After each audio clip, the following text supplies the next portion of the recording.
Mistakes incurred from program's inception and continued throughout execution, including contractual management, oversight posture, technical rigor, and leadership decision-making. Boeing built the spacecraft, and from the onset, NASA approved variances, and we agreed to fly it. As development progressed, design compromises and inadequate hardware qualification extended beyond NASA's complete understanding. Now, variances exist across all major aerospace programs and by themselves are not unusual. The engineering reality, however, is that Starliner, with its qualification deficiencies, is less reliable for crew survival than other crewed vehicles, and that was as noted by the report. But at NASA, we managed the contract. We accepted the vehicle, we launched the crew to space, we made decisions from docking through post-mission actions. A considerable portion of the responsibility and accountability rests here. Now, talking about root causes, we have identified organizational root causes. The technical investigations to identify the proximate or direct causes for the service module and crew module thruster anomalies remain ongoing. So I think acknowledging that present day reality is essential to mission success. So to the root causes first.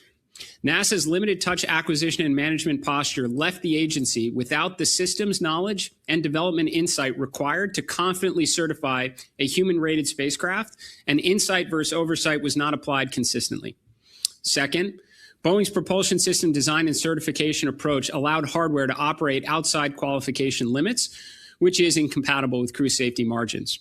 Third, NASA's programmatic desire to maintain two dissimilar crew transportation systems influenced technical and operational risk discussions. Now, it is through that lens that we examine leadership decision-making through the various phases of the mission.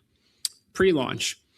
More than 30 scheduled CFT launch attempts created cumulative schedule pressure and decision fatigue. Prior OFT thruster risk was never fully understood, corrective actions from OFT-1 were incomplete, and flight rationale was therefore inadequate. Witness statements routinely reflected a belief that management within the commercial crew program could only succeed if Starliner launched. Now, on orbit, disagreements over crew return options deteriorated into unprofessional conduct while the crew remained on orbit.